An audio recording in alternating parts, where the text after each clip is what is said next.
좋아요, 구독. 자, 그리고 박순영 작가님 하면 떠오르는 수식어가 바로 배터리 아저씨입니다. 자, 그런데 이 외에도 지금 별명이 하나하나 넣으셨어요. 증권가의 다윗이라고도 불린다라고 합니다. 주식시장의 이슈들에 대해서 거침없는 일침을 내놓고 있는 상황인데요. 지금 주식시장의 현안 크게 두 가지 짚어보자면 일단은 금투세 부분이 있을 것 같습니다. 총선 전부터 증권가에 굉장히 뜨거운 감자였는데요. 금투세, 이제 원래대로라면 내년부터 이제 본격적으로 시행이 되게 됩니다. 그런데 이 부분에 대해서 코리아 디스카운트를 이게 오히려 심화시키는 요인이다. 이런 이야기도 나오거든요. 금투세 폐지해야 된다라고 보세요? 아니면? 예, 금투세는 천하약법이죠. 폐지해야죠. 얘기 좀 들어볼까요? 왜 꼭 폐지해야 하나요? 이제 법이라고 하면 이제 법이 제대로 법으로서 이제 기능하기 위해서는 이제 첫 번째는 이제 법이 정의로워야 되고, 두 번째로는 법의 실효성이 있어야 되고, 세 번째로는 법을 제정함에 따른 부작용이 없어야 되거든요. 지금 이제 이 금투세 같은 경우는 첫 번째로 법이 정의롭지 않고. 왜 정의롭지 않다라고 보세요? 이 개인의 세금은 이제 없던 세금이 금투세라는 게 생기는 반면에 사모펀드들의 세금은 이제 세율 49.5%에서 22%나 27.5%로 줄여주니까요. 네, 이게 금투세가 이런 거죠. 이제 연간 이제 주식이나 우리가 펀드 이런 것과 관련해서 연간 5천만 원 이상의 수익을 얻게 되면 이제 세금을 부과해야 되는 그런 거죠. 5천만 원 그것도 이제 그럼 디테일로 들어가면 이제 그것도 선언적으로 그렇고요, 사실은. 이제 실무적으로 또 얘기가 좀 복잡해요. 하여튼 그렇다 치고 이제 그다음에 금투세 적용 대상이 이제 개인만 해당되고 법인, 기관, 외국인은 해당이 안 되니까. 네, 맞습니다. 이 부분도 이제 정의롭지 않은 거고요. 그러니까 당연히 이제 세금의 그 첫째 원칙은 이제 돈 있는 사람이 더 높은 세율을 부담하는 건데, 이 금투세를 도입함으로 인해서 기존에 이제 49.5% 세금 내고 있던 이제 사모펀드 수익자들, 그 사람들이 우리나라에서 진짜 부자들이잖아요. 초고액 부자들이라고 할 수 있는데, 그 사람들이 세금을 49.5에서 우리하고 똑같은 22%를 내게 되니까 이거는 부당한 거죠.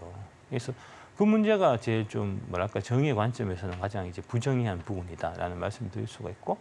실효성 부분은 어떠세요? 그러니까 금투세 도입해서 세금을 더 걷는다는 거잖아요. 금투세 도입한다고 하니까 사람들이 진짜로 빠져나가니까요. 지금 빠져나가서 이제 5월달만 해도 2조 6천억 개인 투자자들이 이제 국장 빼서 미장 갔다는 거 아닙니까? 그런 기사들이 많이 나왔죠. 그렇습니다. 예. 그래서 실제로 이제 데이터 보면은 이제 4월달에 작년 대비해서 거래가 20%가 줄었고, 5월달에는 한 30% 줄었어요. 그러니까 막 30% 준다고 보면 이제 평균적으로 한 해 이제 거래세가 한 8조 정도가 거쳐요. 30%면 2조 4천억입니다. 그러니까 아까 금투세 도입해서 1조 3천억 더 걷는데 거래세가 2조 4천억 줄어버리니까 오히려 실제 이제 전체 세수는 이제 마이너스 1조 1천억이 마이너스가 오히려 빵꾸가 생기는 거니까 실효성이 없는 거잖아요. 그다음에 이제 부작용 측면이 있어 갖고는 이제 크게 이제 두 가지가 제가 봐서 문제인 것 같은데, 이게 이제 이 디테일로 들어가면 자기가 이 신청한 한 금융사에 대해서만 그 5천만 원 비과세 한도를 받고 신청하지 않은 금융기관 거는 못 받거든요. 맞아요. 예. 그게 이제 딱 문제가 되는 게 지금 공모주는 보통 이제 20개, 30개씩 갖고 계셔요, 이 계좌를. 근데 이제 그거 이제 의미가 없잖아요. 공모주 시장에 개인들의 참가가 확 줄어들 거고. 그러면은 이게 공모가 안 되면 이제 신규 자금이 이렇게 이제 수율이 안 되니까 이제 악순환이 이어질 거다라고 보시는 거죠. 그다음에 두 번째는 채권 쪽에 트리플 B 채권 같은 경우가 사실은 지금 이제 기관들은 거의 좀 꺼리고 개인들이 좀 투자하는 시장이 되어 있는데 거기가 지금 투자 못 할 거예요. 트리플 B는. 그러니까 이제 채권의 이 매매 차익, 이제 자본 차익에 대해서 지금 과세가 되니까 그러면은 차라리 예금해서 안전하게 버는 게 낫지. 채권 해갖고 자본 차익이 생길 수도 있고 자본 차손이 생길 수도 있는데 손실이 생길 수도 있는데 손실의 경우에는 납물하고 자본 차익 생기면 이제 그 이득이 생겨서 거기에다 세금을 물리고, 또 골치 아픈 거는 이게 이제 아직 최종 결정 난 건 아닌데 결국은 이제 이게 건강보험료까지 연결될 수 있는 이런 소지가 있기 때문에. 그러면 지금 안 그래도 PF 때문에 건설사들 트리플 B 채권 이거 지금 소 안 돼 갖고 오늘 내일 하는 이제 건설사들이 많은데 그 건설사들 이제 그러면 다 연쇄부도 날 거고, 이게 사실은 이 경제가 되게 이제 뭐랄까 복잡하게 유기적이죠. 서로 유기적으로 좋은 말씀하셨습니다. 유기적으로 이제 연결돼 있는 이제 복잡계이기 때문에 하나를 잘못 건드리면 안 돼요. 그게 도미노처럼 시스템 전부를 이제 망가뜨릴 수 있는데 제가 봐서는 이 금투세가 지금 뭐랄까 이제 심도 깊게 이제 이 논의가 안 된 이 금투세가 이런 좀 문제를 갖고 있는 것 같고요. 토론해야 돼요.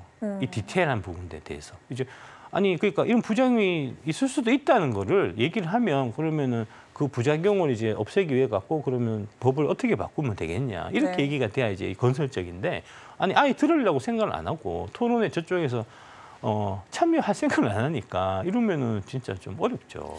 결과적으로 금투세는 좀 폐지돼야 된다라고 보시는 입장이신 것 같아요. 전반적인 이제 주식 시장의 자금 현황이나 뭐 멀리 나가서는 채권까지도 이게 연쇄적인 어떤 파급 효과를 줄 수 있다라는 부분을 조금 짚어주셨는데요.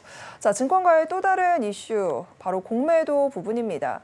공매도라는 게 특정 종목의 주가가 하락할 것으로 예상되면 이제 해당 주식을 보유하고 있지 않은 상태에서 이제 주식을 빌려서 매도 주문을 내는 그런 투자 전략인데 공매도도 굉장히 뜨거운 감자입니다. 이 부분은 어떻게 생각하세요?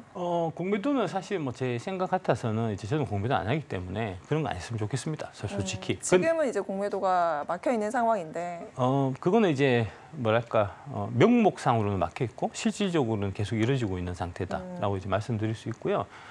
이제 글로벌 스탠다드가 네. 공매도는 당연히 있었던 거기 때문에 네. 이제 처음에 이제 주식 생기고 그다음에 증권 시장 생기고 했던 게 이제 1600년도 1603년에 이제 암스테르담 거기에 이 동인도 회사 이제 거기서부터 이제 제도가 생긴 건데 그 처음 생길 때부터 공매도가 있었어요. 네. 그러니까 이제 유럽 사람들, 미국 사람들 입장에서는 주식은 당연히 공매도지 이런 이제 마인드를 다 갖고 있기 때문에 이제 우리만 지금 이제 뭐랄까 별도로 떨어져 갖고 이제 우리만의 이 기준을 가질 수가 없기 때문에 그렇죠. 그래서 공매도는 어쩔 수 없이 좀 받아들일 수밖에 없는 그런 건데 다만 이 공매도의 뭐랄까 좀 더 이제 균형적으로 좀 공평하게 개인하고 기관 간에 이제 차별이 없이 서로 이제 자연스럽게 공매도가 돼야 되는데 지금 어떤 상황이냐면 한국의 공매도 제도는 이제 일단 공매도 자체는 나쁘다고 일단 생각해요. 많은 분들이 인식 자체가. 그래서 이제 다 나쁘기 때문에 금지인데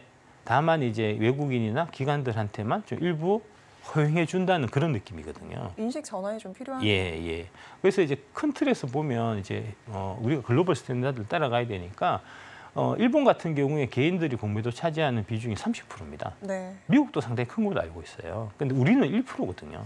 그러니까 우리 개인들도 이제 이 공매도 시장에 다 참여해서 그래서 이제 다양하게 개인도 참여하고 기관도 참여하고 외국인도 모두가 손쉽게 공매도할 수 있는 시장이 돼야 이게 이제 이른바 얘기하는 이제 공매도의 가격 그 발굴 기능이 이제 제대로 좀 작동하는 이제 그런 거고요. 근데 지금은 이제 개인들 거를 다 막아놓고 기관들만 공매도를 치는데 지금 이제 다양한 문제를 이제 사실 일으키는 거거든요. 네, 우리가 여기서 나아가면 이제 불법 공매도 이제가 문제가 되는 경우들이 상당히 많습니다. 예. 이걸 좀 척결할 수 있는 방안 어떤 게 있다고 보세요?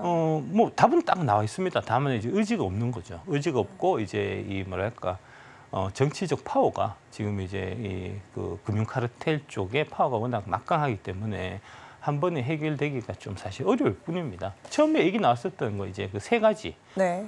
첫 번째 이제 무차입 공매도. 네. 그다음에 이제 무기한 공매도, 무제한 공매도. 이렇게 이제 산무 공매도가 철폐돼야 된다고 제가 말씀드리는데 지금 전반적으로 보면 이제 무기한이나 무제한은 지금 해결이 안 된 상태고요. 네. 무차입 부분만 일부 해결된 상태에서 이제 전산화를 통해 갖고 이제 무차입 부분은 좀 뭐랄까 좀 과거에 비해서는 좀 더 강하게 이제 제재하고 이제 관리 감독하는 형태로 해서 뭐랄까 개인 투자자 입장에서는 이제 좀 아주 작은 부분 이지만 좀 진전이 있었다 이제 그렇게 볼 수 있고 나머지 남은 과제에 대해서는 이제 지금은 좀 우리 개인 투자자들이나 이제 이런 쪽에 뜻을 갖고 계신 분들이 이제 좀 세력이 좀 부족하기 때문에 세력을 좀 더 키워갖고 3년 뒤에 대선하니까 그때 한번 또 열심히 한번 해보면 어떨까 싶고요. 지금은 좀 당장 불 앞에 발등에 떨어진 분은 금투세이기 때문에 금투세 쪽에 초점을 맞춰갖고 이거를 빨리 해결하는 쪽으로 좀 힘을 모으는 게 맞는 것 같습니다. 좋아요, 구독!